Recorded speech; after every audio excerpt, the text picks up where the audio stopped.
Dear colleagues, we live in an era of glass. Look around you, we are surrounded by glass. Glass is essential to fulfill our projects for the Agenda 2030, for a circular economy, for the development of a sustainable economy. In June 2019, a very old friend, Alicia Duran, a scientist in the Spanish Council of Scientists, came up with this idea and how to promote an international year of glass.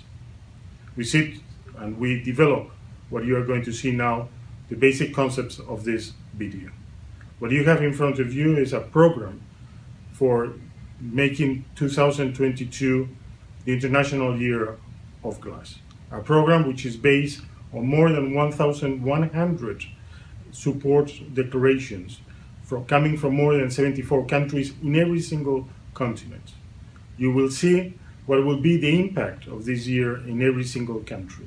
And you will see also how the program has been organized through hundreds of events in every country, in every continent, to try to support and to explain to everybody the importance of glass in our society and in our economies. I want to thank you, all the ambassadors that are with us in this initiative. I want to thank you, especially the President of the General Assembly, Mr. Volkan Bozkir, for his support to this idea. Please see the video and please help us in approving a resolution that will make possible in 2022 the year of glass. Thank you very much. Turkey is pleased to be part of this initiative to promote the importance of glass, which has a great potential to underpin sustainable and inclusive development. I would like to thank the International Commission on Glass, the Community of Glass Associations and the Glass Art Society for their leadership. The significance of glass has become more visible in the last decades. Today, glass-based products are used in medicine, agriculture, construction, energy generation, and even in our quest to explore the universe. In all its applications, glass enhances people's lives and our environment and help us implement the UN Sustainable Development Agenda.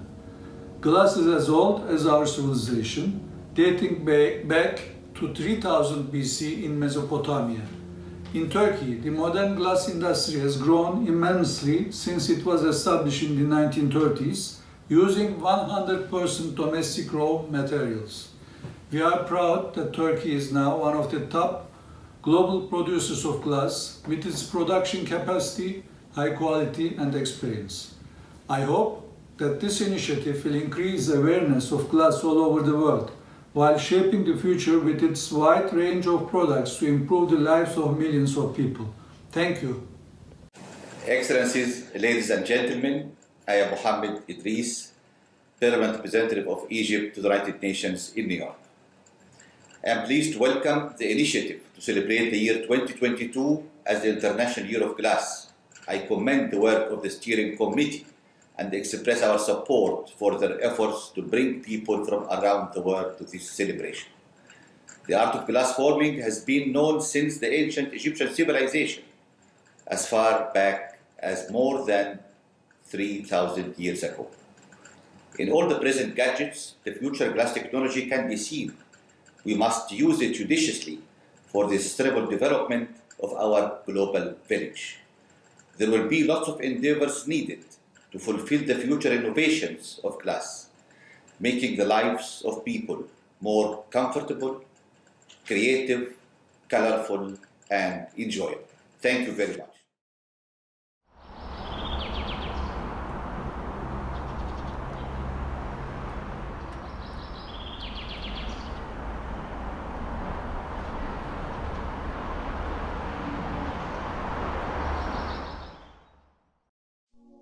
We often take glass for granted, perhaps because we usually look through it rather than at it. Glass has enabled the development of contemporary civilization. It brings light into homes while keeping the weather out. We see it in art, where glass has long been thought of as aesthetically pleasing due to the way it can be colored and how its translucency catches the eye. Its resistance to corrosion means that stained glass windows have adorned churches for centuries. Eyeglasses have corrected deteriorating sight since the 13th century. But today, more than 1 billion people around the world have untreated vision problems, costing the global economy $200 billion annually due to lost productivity. All this could be remedied by initiatives supplying low-cost glasses. Glass is such a central part of our everyday lives, and we often don't even notice it.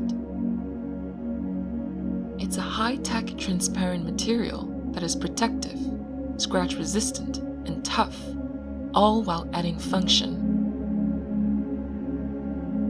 It can bend light in our microscopes and telescopes, teaching us how the universe and life has evolved. We are celebrating 30 years of the Hubble telescope. Without it and its enormous glass mirrors, we wouldn't have seen the beginnings of time and the formation of the universe. Now, thanks to glass, large Earth-based telescopes can see just as far.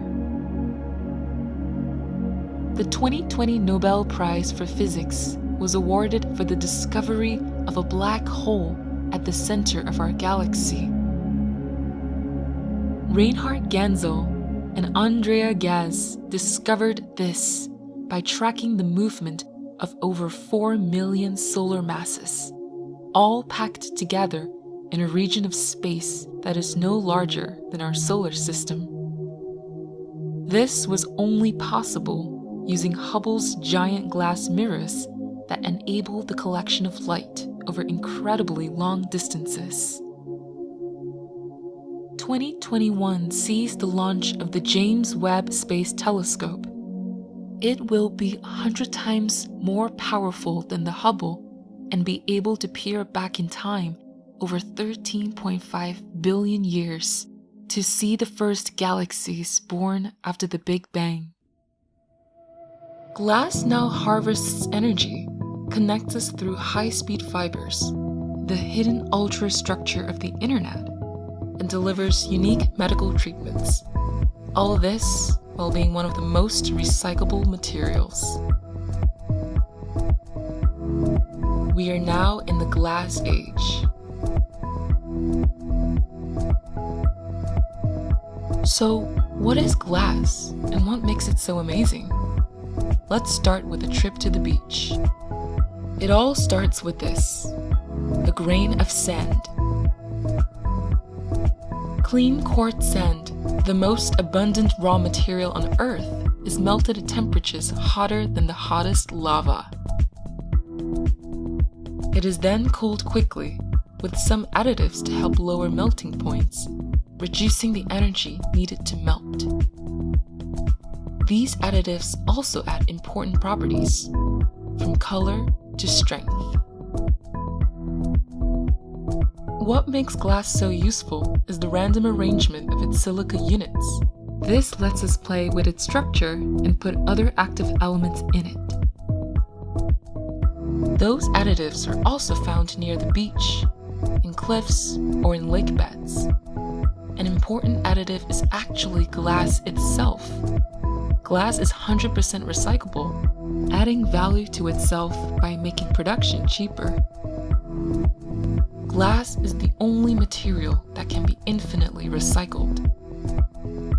In Europe, 74% of it is already, while CO2 emissions in glass making have been reduced by 70% and energy requirements by 80% over the last 40 years. Glass can also help reduce energy waste and generate renewable energy.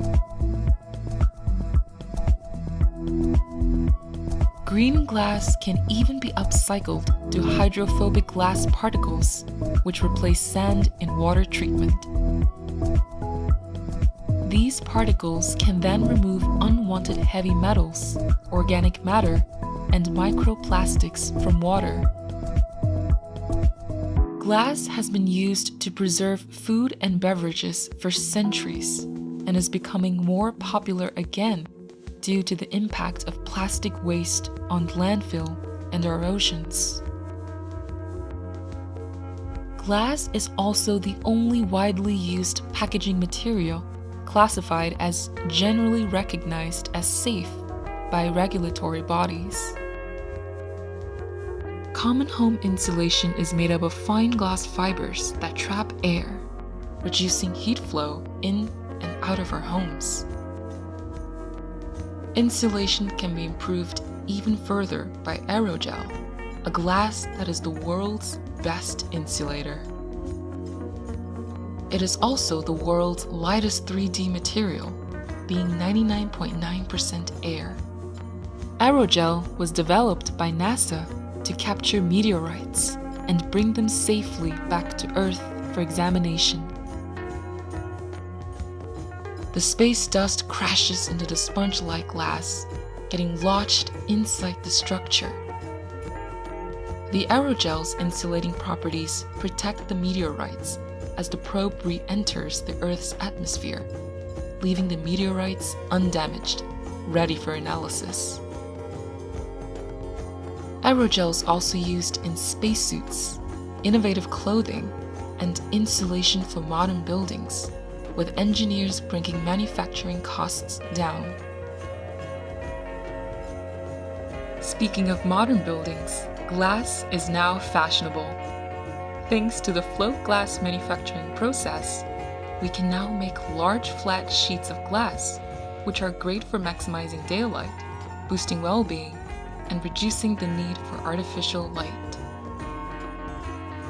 But the glass also takes an important role in the ecosystem of vertical cities.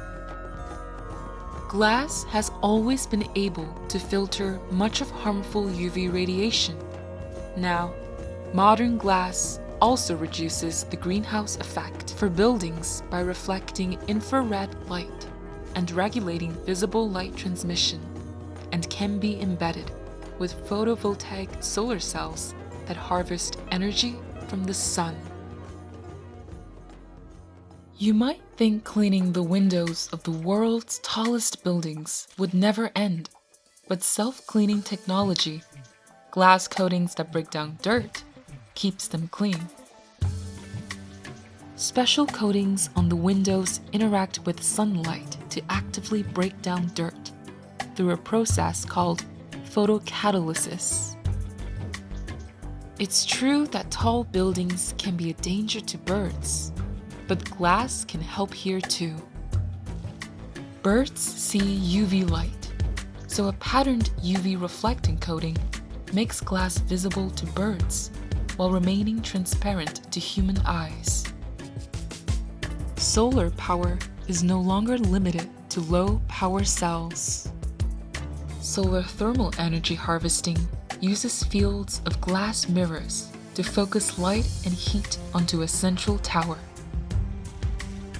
The tower contains salts that store this energy and allow the continual release of steam. This can then drive turbines and produce electricity even after the sun has stopped shining. As it's 100% recyclable, glass keeps packaging out of landfill and reduces the need for new raw materials. Travel is now safer thanks to innovations in glass. Car windshields no longer shatter upon impact. Glass fibers give high strength to tough composites, from tennis rackets to wind turbine blades and lightweight aeroplane fuselages. There is also a vast network of glass fibers that connect the world, enabling reliable, rapid communication and transfer of data, bringing us the World Wide Web. The internet allows instant transfer of information globally, from video streaming to the delivery of life-saving surgery from the other side of the world. Glass fiber communications have enabled us to communicate and carry on while in lockdown due to the COVID-19 pandemic. This experience has changed the way we work and is reducing travel, emissions, and fostering smaller carbon footprints.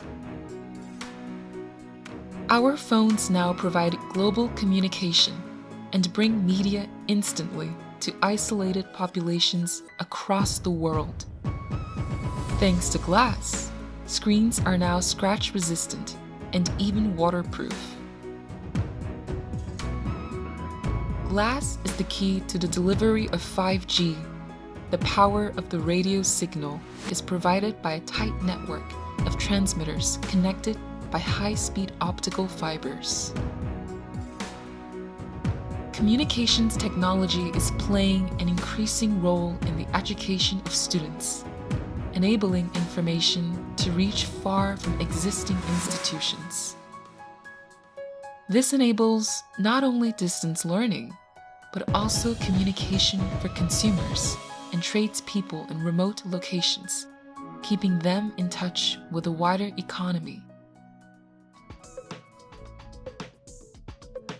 Glass is a key material in healthcare, as it is one of the most inert materials in the world. It is used to carry and store sensitive drugs that could otherwise react with the vial they are kept in. Life-saving EpiPens have to be administered within minutes for patients suffering severe allergic shock.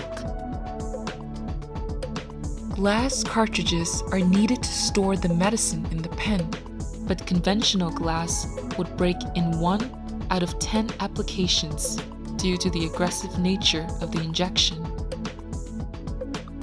The success of the EpiPen is due to chemically strengthened specialty glass.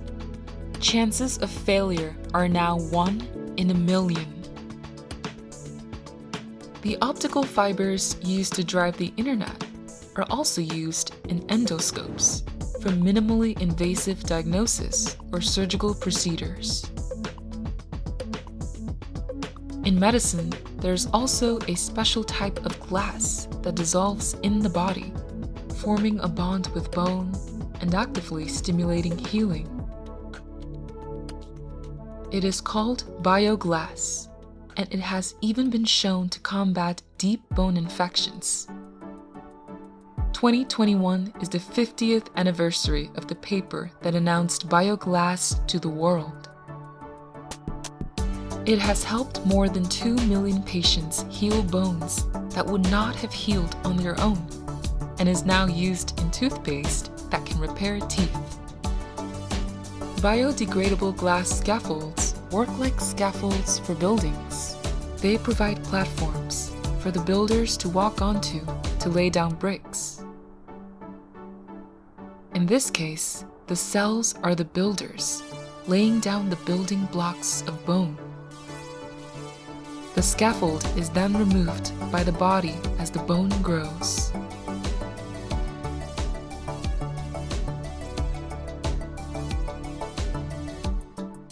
Similar glass is used to make devices that resemble cotton, which can heal wounds such as diabetic foot ulcers that have not healed under conventional treatment. The glass biodegrades quickly, and within weeks, the wound is healed. Finally, glass can also be used to produce surfaces that are not only easy to clean, but also actively kill bacteria that threaten to colonize our hospitals and care homes. As microbial resistance to antibiotics increases, this technology is becoming ever more relevant to saving lives. We are finding new applications for glass all the time. This is because adding small amounts of new elements can radically change its function from optical and thermal properties to bioactivity. Almost every element in the periodic table can give glass a new feature. Window glass is strengthened by small amounts of aluminium and magnesium. By adding boron, glass can become resistant to thermal shock. Glass is colored by elements, such as chromium for green and cobalt for blue. Silver or copper can create glass that kills bacteria. Mixing in rare earth elements such as neodymium, erbium, or cerium can create glass that gives lasers their power. And adding strontium to bioglass may help heal bone fractures in patients with osteoporosis. These are just a selection of the diverse ways glass has and continues to contribute to international development. Glass's unique structure is allowing itself to be thinner, stronger, more flexible, and more functional, while using raw materials and processes that are sustainable for our planet. Glass is improving the world's quality of life while providing a carbon-neutral, zero-waste materials cycle. Welcome to the age of glass.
Hello, I'm Alicia Duran, Research Professor of CSIC, the Spanish Research Council, and President of the International Commission on Glass.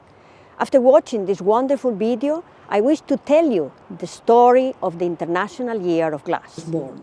In 2014, Corning introduced the concept of the arrival of the glass age, and 1 year later, United Nations declared the International Year of Light and Light-based Technologies. So the idea of glass age is spread in many articles and presentations. In 2018, and at the request of David Pye, the idea was presented in the annual Congress of the ICG by the President Manos Choudary. And the answer of ICG was this: the International Commission on Glass, representing organizations and individuals throughout the world dedicated to the promotion of science, technology, artistry, and application of glass, enthusiastically endorsed the exploration of a future declaration of a year of glass by the United Nations. Well, all the national associations linked to ICG endorse this exploration, and the idea is also included in the Winter School of ICG in Wuhan, with taking wonderful ideas from the students and the professors. And so the ICG accept the challenge of getting the International Year of Glass 2022. Well, we began contacting and taking advice from the previous years of crystallography, light, periodic table, and I had an interview with the Spanish ambassador at the United Nations that accepted to lead the project in United Nations. We also gathered the support of the Science and Innovation Ministry and of CSIC, the Spanish Research Council, and my home. In July 2019, the Community of Glass Association supported and endorsed the initiative, and also the ICOM Glass acts as endorser of this Year of Glass. We have also arrived at an agreement of mutual collaboration with UNESCO and the International Year of Basic Science of Sustainable Development.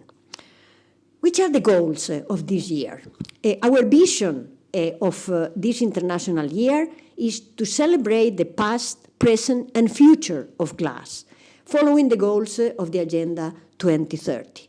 We need to demonstrate the role of glass throughout the recorded history in advancing civilization, stimulate the research of glass among organizations, in education, industry, research, and the public domain, including museums, addressing the challenge of the world and achieving sustainable and equitable growth, improving the quality of life everywhere. We need to build worldwide alliances focused on science and engineering for young people and addressing the gender balance and the needs of development of emerging countries. Well, we organize an endorsement campaign with a very high participation, and today we have more than 1,100 endorsements from 72 countries. We have just confirmed big international events, the opening conference in Geneva, the International High-Tech Industry Congress in Shanghai, coinciding with the glass exhibition, the worldwide glass exhibition, and the International Congress of ICG in Berlin, where they will celebrate the 100th anniversary of DGG, an International Glass Art Museum Congress, and the closing Congress in Japan in December. But much more. Use Day, Glass Day in Washington, a conference from pharaohs to high-level tech glass in Egypt, and many other activities. But we have to work very hard, but there are many people really behind this idea. And the first one, David Pye, that was Dean of Alfred University and President of the International Commission on Glass, was really the former two behind the idea. John Parker from the University of Sheffield, that really is the heart and the soul of the ICG and also of this project. John Morrow from Penn State and Manoj Choudhary from Cornell, that were spreading the idea of the age of glass.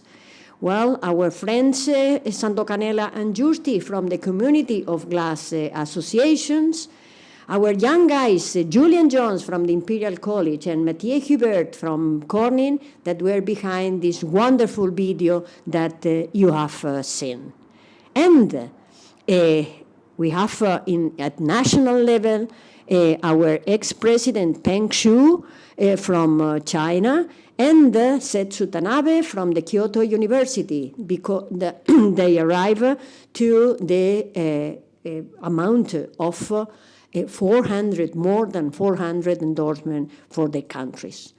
Here we have really the support of Miguel Campos, president of the Spanish Society, and Juan Martín Cano, general secretary of the associations that gather all the manufacturers in Spain. Patrick Gavana from Australia and Nora Pellegri from Argentina, working together from the Antipodes. Dusan Galusek, director of Fanglass, and Thomas Jangli, director of DGG in Germany. and Professor Murali Haran and Vinit Kapoor, the academia and the industry of glass working together in India. Raouf El Malawani, that gathered a lot of endorsement from Egypt and Africa. Ilkay Sokmen and Ardich Yilmaz, our contacts in Şişecam and Turkey. And here, three special persons: Teresa Medici from Icon Glass, Steve Gibbs from the Corning Museum of Glass, and Maria Eugenia Díaz de Vivar, a glass artist, that from Rome, Corning, and Buenos Aires, they gather really more than 220 support from the art and museum fields. And here they are, the 9 last presidents of the ICG from 1994, more than 25 years of experience. Here there is the power behind and the experience that permitted us to organize this. And this is glass, a single word embracing a world of possibilities, a single word to design the future.